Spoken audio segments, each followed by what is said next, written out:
ಬಹಳ ಸಂತೋಷ ಆಗ್ತದೆ. ಆದರೆ ಒಂದು ರೀತಿಯಲ್ಲಿ ಎಲ್ಲೋ ಒಂದು ರೀತಿಯಲ್ಲಿ ಹಿರಿಯರಾಗಿರ್ತಕ್ಕಂಥ ಬೊಮ್ಮಾಯಿ ಸಾಹೇಬರು ಮತ್ತು ಅಶೋಕ್ ಅವರು ಮಾತಾಡಬೇಕಾದ್ರೆ ಒಂದು ಶಾಲೆಗೆ 40 ವರ್ಷ ಕಾದು 2020ರಲ್ಲಿ ನೀವು ಬಂದಾಗ ಇಲ್ಲಿ ಸ್ಯಾಂಕ್ಷನ್ ಮಾಡಿದ್ರು, ಆದರೆ ಇವತ್ತು ಉದ್ಘಾಟನೆ ಆಗ್ತಾ ಇದೆ ಅಂತ ಹೇಳಿದ್ರೆ ಇದನ್ನೆಲ್ಲ ಪ್ರೋಸೆಸ್ ಸ್ವಲ್ಪ ಸ್ಪೀಡಪ್ ಮಾಡಬೇಕಾಗ್ತದೆ. ಅದು ಎಲ್ಲೋ ಒಂದು ರೀತಿಯಲ್ಲಿ ಒಂದು ಅದೃಷ್ಟ.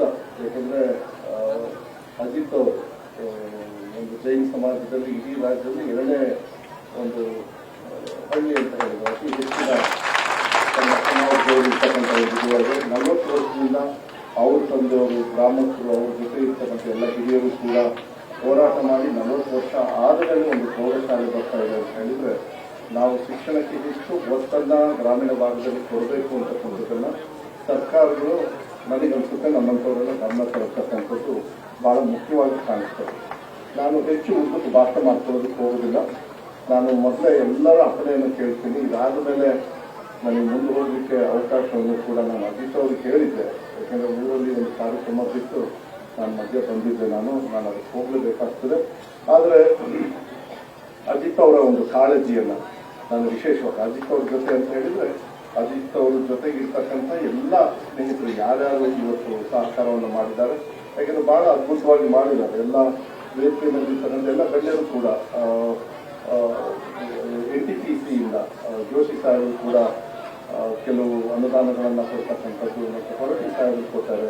ಅಶೋಕ್ ಆ ಸಂದರ್ಭದಲ್ಲಿ ಅವರು ಉದ್ಘಾಟನೆಯನ್ನು ಮಾಡಿ ಸಂತೋಷ್ ಅವರು ಸಹಕಾರ ಮಾಡಿರ್ತಕ್ಕಂಥದ್ದು, ಬೊಮ್ಮಾಯಿ ಸಾಹೇಬರು ಕೂಡ ಇವತ್ತು ಮಾಡಿರ್ತಕ್ಕಂಥದ್ದು. ನಾನು ಒಂದು ಮಾತನ್ನು ಹೇಳಲಿಕ್ಕೆ ಇಷ್ಟಪಡ್ತೀನಿ. ಯಾಕೆಂದರೆ ಶಿಕ್ಷಣ ಸಚಿವನಾದ ಮೇಲೆ ಸಮಸ್ಯೆಗಳು ಹೆಚ್ಚಿದಾವೆ. ನಾನು ಯಾರಿಂದ ಯಾಕೆ ಅಂತ ಹೇಳಲ್ಲ. ಯಾಕೆಂದರೆ ಹಿಂದಿನ ಸರ್ಕಾರಗಳು ಎಲ್ಲ ಸರ್ಕಾರಗಳು ಕೂಡ ಕೊರತೆಗಳು ಕ್ರೋಢೀಕರಿಸಿ ಒಂದು ಹಂತಕ್ಕೆ ಬಂದಿದೆ. ಬೊಮ್ಮಾಯಿ ಸಾಹೇಬರಿಗೆ ನಾನು ಮಾತಾಡ್ತೀನಿ. ಜೋಶಿ ಸಾಹೇಬರು ನನಗೆ ಪ್ರಹ್ಲಾದ್ ಜೋಶಿ ಸಾಹೇಬರಿಗೂ ಕೂಡ ನಾನು ಮನವಿಯನ್ನು ಮಾಡಲಿಕ್ಕೆ ಇಷ್ಟಪಡ್ತೀನಿ. ಯಾಕೆಂದರೆ ರಾಜಕಾರಣದೊಳಗೆ ಎಲ್ಲ ವ್ಯತ್ಯಾಸಗಳು ಇರ್ತಾವೆ, ಕೇಂದ್ರ ಸರ್ಕಾರ ಮತ್ತು ರಾಜ್ಯ ಸರ್ಕಾರ ಅಂತೇಳಿ. ನಾನು ಕೂಡ ಮೊನ್ನೆ ಈಗಿರ್ತಕ್ಕಂಥ ಶಿಕ್ಷಣ ಸಚಿವರು, ಕೇಂದ್ರ ಶಿಕ್ಷಣ ಸಚಿವರು ಧರ್ಮೇಂದ್ರ ಪ್ರಧಾನ್ ಅವರನ್ನು ಕೂಡ ಅವರು ಬೆಂಗಳೂರಿಗೆ ಬಂದಾಗ ಭೇಟಿ ಮಾಡಿದರು. ಅವರಿಗೆ ನಾನು ಒಂದು ಮನವಿ ಮಾಡಿದೆ. ಯಾಕೆಂದರೆ ನಮಗೆ ಬರ್ತಕ್ಕಂಥ ಒಂದು ಸ್ವಾಭಾವಿಕವಾಗಿ ಒಂದು ಪಾಲು ಇರ್ತದೆ ಯಾವತ್ತೂ ಕೂಡ ಅದೇ ಸರ್ಕಾರಗಳಿಗೆ. ಅದರಲ್ಲಿ ಸ್ವಲ್ಪ ಕೊರತೆ ಇದೆ. ಸ್ವಲ್ಪ ಜಾಸ್ತಿ ಮಾಡಿದ್ದಾರೆ, ಇಲ್ಲ ಅಂತ ಹೇಳಲ್ಲ. ಇನ್ನೂ ಅವಶ್ಯಕತೆ ಇದೆ. ಯಾಕೆಂದರೆ ನಾವು ರಾಜಕಾರಣಿಗಳಿಗೆ ಜಾತಿ ಧರ್ಮ ಎಲ್ಲ ಪಕ್ಷಕ್ಕೆ ಒಂದು ಬೌಂಡರಿ ಇರ್ತದೆ. ಆದರೆ ಯಾವುದಾದ್ರೂ ಒಂದು ಬೌಂಡರಿ ಇಲ್ಲದೆ ಇರ್ತಕ್ಕಂಥ ಒಂದು ಕ್ಷೇತ್ರ ಅಂತ ಹೇಳಿದ್ರೆ ಅದು ಶಿಕ್ಷಣ ಕ್ಷೇತ್ರ ಅಂತ ನಾನು ಈ ಸಂದರ್ಭದಲ್ಲಿ ಹೇಳಲಿಕ್ಕೆ ಇಷ್ಟಪಡ್ತೀನಿ. ಎಷ್ಟೋ ಕಡೆಗೆ ನಾವು ಹೇಳ್ತೀವಿ, ಯಾವುದಾದ್ರೂ ಒಂದು ಧಾರ್ಮಿಕ ಕ್ಷೇತ್ರದಲ್ಲೂ ಕೂಡ ಹೋದಾಗ ದೇವಸ್ಥಾನದ ಗಂಟೆ ಎಷ್ಟು ಗಂಟೆ ಹೊಡಿತದೋ ಎಷ್ಟು ಗಂಟೆ ಕೇಳಿಸುತ್ತೋ ಗೊತ್ತಿಲ್ಲ. ಈ ದೇಶ ಏನಾದ್ರು ಪ್ರಗತಿ ಆಗಬೇಕು, ನಾವೆಲ್ಲರೂ ಪ್ರಗತಿ ಆಗಬೇಕಂದ್ರೆ ಅದು ಶಾಲೆ ಗಂಟೆ 9 ಗಂಟೆ ಕೊಡೋದಾಗ ಮಾತ್ರ ಅದು ಸಾಧ್ಯ ಅಂತಕ್ಕಂಥ ಇದಕ್ಕಿನ ಮೇಲೆ ನಾನು 2 ವರ್ಷದ 3 ತಿಂಗಳಲ್ಲಿ ನಾನು ಕಲಿತಿರ್ತಕ್ಕಂಥ ವಿಚಾರದಲ್ಲಿ ನಾನು ಈ ಇಲಾಖೆಯನ್ನು ನಡೆಸ್ಕೊಂಡು ಬರ್ತಾ ಇದ್ದೀನಿ.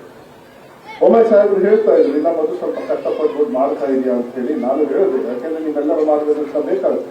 ನಮ್ಮ ಮಕ್ಕಳಿಗೆ ಯಾವುದೇ ಜಾತಿ ಮತ ಯಾವುದೇ ಒಂದು ಪಕ್ಷ ಇರೋದಿಲ್ಲ. ಯಾವತ್ತೂ ಕೂಡ ಅವರಿಗೆ ಆ ಕೆಲಸ ಕಾರ್ಯಗಳನ್ನ ಮಾಡ್ತಕ್ಕಂಥದ್ದು ನಮ್ಮ ಜವಾಬ್ದಾರಿ, ಬಹಳ ದೊಡ್ಡ ಜವಾಬ್ದಾರಿ ಆಗ್ತದೆ. ನಾನು ಈ ಸಂದರ್ಭದಲ್ಲಿ ಇನ್ನೊಂದು ಸ್ವಲ್ಪ ಮಾತಾಡೋಕ್ಕಿಂತ ಮುಂಚೆ ನಾನು ಎಲ್ಲ ಹಿರಿಯರಿದ್ದರು, ನಿಮಗೆಲ್ಲ ಗೊತ್ತಿದೆ. ಬಂಗಾರಪ್ಪಾಜಿಯವರು ಮುಖ್ಯಮಂತ್ರಿಗಳು ಇರ್ತಕ್ಕಂಥ ಸಂದರ್ಭದಲ್ಲಿ ಈ ಸರ್ಕಾರಿ ಶಾಲೆಗೆ ಮಕ್ಕಳು ಬರ್ತಾ ಇರಲಿಲ್ಲ.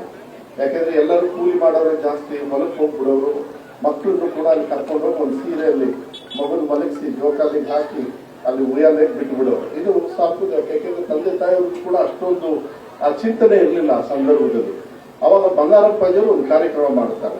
ಏನು ಅಂತ ಹೇಳಿದ್ರೆ, ಯಾರ್ಯಾರು ಮಕ್ಕಳು ಸರ್ಕಾರಿ ಶಾಲೆಗೆ ಬರ್ತಾರೆ ಅವರಿಗೆ ₹1 ಸ್ಟೈಪಂಡ್ ಕೊಡ್ತಕ್ಕಂಥ ಒಂದು ಕಾರ್ಯಕ್ರಮವನ್ನು ಅಜಿತ್ ಅವರು ಮಾಡ್ತಾರೆ. ಅವಾಗ ದಾಖಲೆ ರೀತಿಯಲ್ಲಿ ಮಕ್ಕಳನ್ನ ಶಾಲೆಗೆ, ಯಾಕೆಂದ್ರೆ ಅವಾಗ ಅಂಗನವಾಡಿ ಅಷ್ಟೊಂದು ಇರಲಿಲ್ಲ, ಮಕ್ಕಳನ್ನ ಬಿಟ್ಟು ಹೋಗಕ್ಕೆ ಆಗ್ತಿರ್ಲಿಲ್ಲ, ಅಂದ್ರೆ ವ್ಯವಸ್ಥೆ ಇರಲಿಲ್ಲ.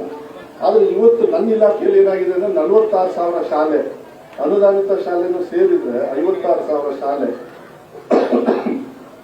ಅನುದಾನಿತ ರಹಿತ ಶಾಲೆನೂ ಸೇರಿದ್ರೆ ಸುಮಾರು 76,000 ಶಾಲೆ ಬರುತ್ತೆ. 1,08,00,000 ಮಕ್ಕಳು ಸರ್ಕಾರಿ ಮತ್ತೆ ಅನುದಾನಿತ ಶಾಲೆ ಸೇರಿದ್ರೆ, ಅಜಿತ್ ಅವರೇ ನೀವು ಕೂಡ ಮೊನ್ನೆ ಪ್ರಶ್ನೆ ಕೇಳಿದ್ರಿ, ಹೇಳಿದ್ರಿ 57 ಲಕ್ಷ ಮಕ್ಕಳಿಗೆ ನಾವು ಸೇವೆ ಕೊಡ್ತಕ್ಕಂಥ ಇವತ್ತು ಕಾರ್ಯಕ್ರಮ ಇವತ್ತು ಯಾವುದೇ ಸರ್ಕಾರದವರು ಕೂಡ ಮಾಡ್ತಾ ಇದೆ. ಕೊರತೆ ಇದೆ, ಶಿಕ್ಷಕರ ಕೊರತೆ ಇದೆ, ಕೊಠಡಿಗಳ ಕೊರತೆ ಇದೆ, ಅದು ಬಂದ್ಬಿಟ್ಟಿದೆ. ಆದ್ರೆ ನಾನು ಬೊಮ್ಮಾಯಿ ಸಾಹೇಬರು ಮುಖ್ಯಮಂತ್ರಿಗಳು ಇರಬೇಕಾದ್ರೆ ಸುಮಾರು 8,200 ಕೊಠಡಿಗಳನ್ನು ಒಂದೇ ಸತಿ ಅವರು 2023 ಬಜೆಟ್ ಅಲ್ಲಿ ಅನೌನ್ಸ್ ಮಾಡ್ತಾರೆ. ಅದನ್ನ ನಾವು 2024ರಲ್ಲಿ ಪೂರ್ಣ ಮಾಡಿದ್ವಿ. 2 ವರ್ಷ ನಾವು ತಗೊಂಡ್ವಿ. ಯಾಕಂದ್ರೆ ಅದಕ್ಕೆಲ್ಲ ಬೇರೆ ಬೇರೆ ವ್ಯವಸ್ಥೆ ಮಾಡಬೇಕಾದ್ರೆ ಈ ಪೂರ್ಣ ಆಗಿ ಇನ್ನೊಂದು 25-30 ಏನೋ ಕೆಲವು ಬಂದ ಈ ಜಾಗದ ಗೊಂದಲದಿಂದ ಒಂದು ಬಿಟ್ರೆ ಯಾವುದು ಕೂಡ ಪೆಂಡಿಂಗ್ ಇಟ್ಟಿಲ್ಲ. ಎಲ್ಲ ಮುಗಿಸಿ ಅದ್ರ ಜೊತೆಗೆ ಈ ವರ್ಷ ಸುಮಾರು 3,000 ಕೊಠಡಿಗಳನ್ನ ಅದ್ರ ಜೊತೆಗೆ ಹೊರಗಡೆ ಸಾಹೇಬರಿದ್ದಾರೆ. ನಾವು ಕೂಡ ಮೊನ್ನೆ ಕೂಡ ಮೀಟಿಂಗ್ ಮಾಡಿದ್ವಿ. ಈ KPS ಶಾಲೆ ಬಹಳ ಮುಂಚೆ ಮೊತ್ತವನ್ನ ಕಮ್ಮಿ ಕೊಡೋರು, ಆದ್ರೆ KPS ಶಾಲೆಗೆ ಇನ್ನೂ ಕೂಡ ಕೇಳಿದ್ರೆ ಅದ್ರ ಬಗ್ಗೆ ಮಾತಾಡ್ತೀನಿ. ಈಗ KPS ಶಾಲೆ ಅಂತ ಹೇಳಿ ಮಾಡಿ LKG ಇಂದ 12ನೇ ಕ್ಲಾಸ್ವರೆಗೂ ಕೂಡ ಒಂದೇ ಜಾಗದಲ್ಲಿ ಒಂದು ಮಗನ ಒಂದು ಶಾಲೆಗೆ ಸೇರಿಸ್ಬಿಟ್ರೆ 14 ವರ್ಷ ಆ ಮಗು ನಾವು ಚಿಂತನೆ ಇರಬಾರ್ದು. ತಂದೆ ತಾಯಿಯವ್ರಿಗೆ ಏನು ಅಂತ ಹೇಳಿದ್ರೆ ಅದೆಲ್ಲ ರೀತಿಯಲ್ಲಿ ಮತ್ತೆ ಒಂದು ವಿದ್ಯಾಭ್ಯಾಸ ಕೊಡೋದು.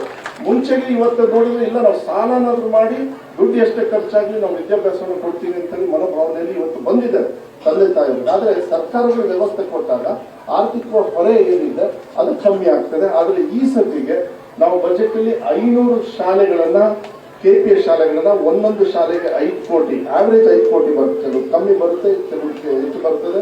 ಅದ್ರ ಜೊತೆಗೆ ಕಲ್ಯಾಣ ಕರ್ನಾಟಕ ಭಾಗದಲ್ಲಿ ಸಂತೋಷ್ ಅವರು ಈ ನಾವು ಅಕ್ಷರಾವಿಷ್ಕಾರ ಅಂತ ಏನ್ ಮಾಡ್ತಾ ಇದೀವಿ ಅದನ್ನು ಸೇರಿದ್ರು ಸುಮಾರು 600 KPS ಶಾಲೆಗಳನ್ನ. ಆದ್ರೆ ಉದ್ದೇಶ ಏನು ಅಂದ್ರೆ 6,200 ಚಿಲ್ಲರೆ ಏನು ಗ್ರಾಮ ಪಂಚಾಯತಿಗಳಿದ್ದಾವೆ ಎಲ್ಲಾ ಗ್ರಾಮ ಪಂಚಾಯತಿಗಳು ಕೂಡ ಒಂದು KPS ಶಾಲೆ ಇದ್ರೆ ಅಲ್ಲಿಗೆ ಅದು ನನಗೆ ದ್ವಿಭಾಷಾ, ಇಂಗ್ಲಿಷ್ ಮೀಡಿಯಂ ಇರಬೇಕು, ಕನ್ನಡ ಮೀಡಿಯಂ. ನಾವೆಲ್ಲ ಕನ್ನಡ ಇರ್ತದೆ. ಆದ್ರೆ ಕೆಲವು ಸತಿ ಏನಾಗ್ತದೆ ಪೇರೆಂಟ್ಸ್ ಇಲ್ಲ ನಾವು ಮಾಧ್ಯಮವನ್ನ ಇದೇ ಮಾಧ್ಯಮದಲ್ಲಿ ತಗೊಳ್ಬೇಕು ಅಂತಕ್ಕಂಥ ಆ ಹೇಳ್ತಾ ನಮ್ಗೆ ದ್ವಿಭಾಷಾವನ್ನ ಸುಮಾರು 4,000 ದ್ವಿಭಾಷಾ ಶಾಲೆಗಳನ್ನ ಈಗಾಗಲೇ ಘೋಷಣೆ ಮಾಡಿ ಅನುಷ್ಠಾನ ಮಾಡಾಯಿತು ಅಜಿತ್ ಅವರು. ಈಗಾಗಲೇ ಆ ದ್ವಿಭಾಷಾ ಶಾಲೆಗಳಲ್ಲಿ ಅಡ್ಮಿಷನ್ ರೇಟ್ ಕೂಡ ಜಾಸ್ತಿ ಆಗಿದೆ. ಅದ್ರ ಜೊತೆಗೆ LKG UKG ಅಂತ ಹೇಳಿ, ಯಾಕಂದ್ರೆ LKG UKG ಅಂಗನವಾಡಿಯಲ್ಲಿ ಕೆಲಸಕ್ಕೆ ಕಳಿಸ್ತಾರೆ, ಇಲ್ಲಾಂದ್ರೆ LKG UKG ಅಂತ ಹೇಳಿ ದುಡ್ಡು ಖರ್ಚು ಮಾಡಿ ಬೇರೆ ಶಾಲೆ ಕಳಿಸ್ತಾರೆ. ಅಲ್ಲಿಂದ 1ನೇ ಕ್ಲಾಸಿಗೆ ಬರೋದಿಲ್ಲ ಮಕ್ಕಳು ಓದಿದ್ದಾರೆ. ಅದಕ್ಕೆ ನಾವೇನ್ ಮಾಡಿದೀವಿ ಇವಾಗ ಅಂತ LKG UKG ಅಂತೇಳಿ 5,000 LKG UKG ಅನ್ನ ಈಗಾಗಲೇ ಈ ವರ್ಷದಿಂದ ನಾವು ಶುರು ಮಾಡಿರ್ತಕ್ಕಂಥದ್ದು ಕೂಡ ನಾನು ಈ ಸಂದರ್ಭದಲ್ಲಿ ಹೇಳಲಿಕ್ಕೆ ಇಷ್ಟಪಡ್ತೀನಿ. ನಾನು ಹೇಳೋದಿಕ್ಕೆ ಶಿಕ್ಷಣಕ್ಕೆ ಎಲ್ಲರ ಸಹಕಾರ ಬೇಕಾಗ್ತದೆ, ಮಾರ್ಗದರ್ಶನ ಬೇಕಾಗ್ತದೆ. ಈ ಸತಿ 3 ಎಕ್ಸಾಮ್ ಪಾಲಿಸಿನೂ ಕೂಡ ನಾವು ಮಾಡಿದ್ದೆ. ಇಲ್ಲಿ ಯಾರಾದ್ರೂ SSLC ಹೋಗ್ತಕ್ಕಂಥ ಮಕ್ಕಳು ಸರ್ ಜೋಶಿ ಸಾಹೇಬ್ರೆ, ನಾನು ಈ ಸತಿಗೆ ನಾವು ಹೋದ ವರ್ಷನೇ ಶುರು ಮಾಡಿದ್ವಿ, ಈ 3 ಎಕ್ಸಾಮ್ ಪಾಲಿಸಿ ಮಾಡಿದ್ವಿ. ಈ ಏನಾಗ್ತದೆ ಮಕ್ಕಳಿಗೆ ಒಂದು ಎಕ್ಸಾಮ್ ಅಲ್ಲಿ ಫೇಲ್ ಆಗ್ಬಿಡ್ತಾರೆ, ಮತ್ತೆ 6 ತಿಂಗಳಾದ್ಮೇಲೆ ಎಕ್ಸಾಮ್ ತಗೋಬೇಕು. ಅಷ್ಟೊಳಗೆ ಏನಾಗ್ತದೆ ಗ್ರಾಮೀಣ ಭಾಗದಲ್ಲಿ ಈಗ ಹೋಗಿ ಹಿಂಗಂತ ಓದ್ತಾರೆ ಅಂದ್ಬಿಟ್ಟು ಪಾಪ ಬೇರೆ ಬೇರೆ ಉದ್ಯೋಗಕ್ಕೆ ಸೇರ್ಕೊಂಡ್ಬಿಡ್ತಾರೆ. ಆದ್ರೆ ಈ ಸತಿ ನಾವೇನ್ ಮಾಡಿದ್ವಿ ಅಂತ ಹೇಳಿದ್ರೆ 1, 2ನೇ ಎಕ್ಸಾಮು 3ನೇ ಎಕ್ಸಾಮ್ ಜೊತೆಗೆ ಎಕ್ಸಾಮ್ ಫೀಸ್ ನಾನು ರಿಜೆಕ್ಟ್ ಮಾಡ್ಬಿಟ್ಟೆ ಅಂತ ಕ್ಯಾನ್ಸಲ್ ಮಾಡ್ಬಿಟ್ಟೆ, ಎಕ್ಸಾಮ್ ಮಾಡ್ಬಿಟ್ಟು ಈ ಸತಿಗೆ. ಅದರಿಂದ ಏನಾಯ್ತು ಅಂದ್ರೆ 98.5% ಮಕ್ಕಳು ಮತ್ತೆ ಎಕ್ಸಾಮ್ ತಗೊಂಡ್ರು. 2ನೇ ಎಕ್ಸಾಮು 3ನೇ ಎಕ್ಸಾಮು ಸೇರಿ 1,06,000 ಮಕ್ಕಳು ಇವತ್ತು ವಾಪಸ್ಸು ಫಸ್ಟ್ 11ನೇ ಕ್ಲಾಸು PUC ಹೋಗ್ತಕ್ಕಂಥ. ನಾವು ಯಾಕೆ ಇದನ್ನು ಮಾಡಿದ್ವಿ ಅಂತ ಹೇಳಿದ್ರೆ ಏನಾದ್ರೂ ಬೈ ಚಾನ್ಸ್ ಈಗ ನಾವು ಊರ್ ಕಡೆ ನೀವು ನೋಡಿದ್ರಿ ನಿಮ್ಮ ಮಕ್ಳು ಏನಾದ್ರು ಫೇಲ್ ಆದ್ರೆ, ಇಲ್ಲ ನಮ್ಮ ಮಕ್ಕಳು ಫೇಲ್ ಆದ್ರೆ 2ನೇ ಎಕ್ಸಾಮಿಗೆ ದುಡ್ಡು ಕೇಳಕ್ ಬರ್ತೀವಿ. ದುಡ್ಡು ಕೇಳಕ್ ಬಂದ ಹೋಗೋದು ಹಣ ಕಾಯ್ತು ಹೋಗ್ತೀಯ, ಇನ್ನೆಂತ ನೀನು ಬಂದು ಓದಿ ದೊಡ್ಡ ಕಿಸಿಯೋದೇನೈತಿ ನಡೆಯೋದಿಲ್ಲ ಅಂತ ಹೇಳಿ ಆ NREG ಕೆಲಸ ಮಾಡ್ಕೆ ಹಾಕ್ಲ ಒಂದು 400 ರೂಪಾಯಿ ಬರ್ತೀನಿ ಅಂತ ಹೇಳ್ಬಿಡ್ತಾರೆ. ಅದು ತಿಳುವಳಿಕೆ ಇರೋದು, ತಂದೆ ತಾಯಿಯವ್ರಿಗೂ ಅದೇ ತಿಳುವಳಿಕೆ ಇರ್ತದೆ, ಮಕ್ಕಳಿಗೂ ಅಷ್ಟೇ. 1 ನಿಮಿಷದೊಳಗೆ ಈ ತೀರ್ಮಾನ ತಗೊಂಡು ಪಾಪ ಮಕ್ಕಳು ಬೇರೆ ಬೇರೆ ಹಾದಿಯಲ್ಲಿ ಇರ್ತಕ್ಕಂಥ ವ್ಯವಸ್ಥೆಯನ್ನ ನಿಲ್ಲಿಸಬೇಕು ಅಂತ ಹೇಳಿ ಇವತ್ತು ಬಂದಿದೆ.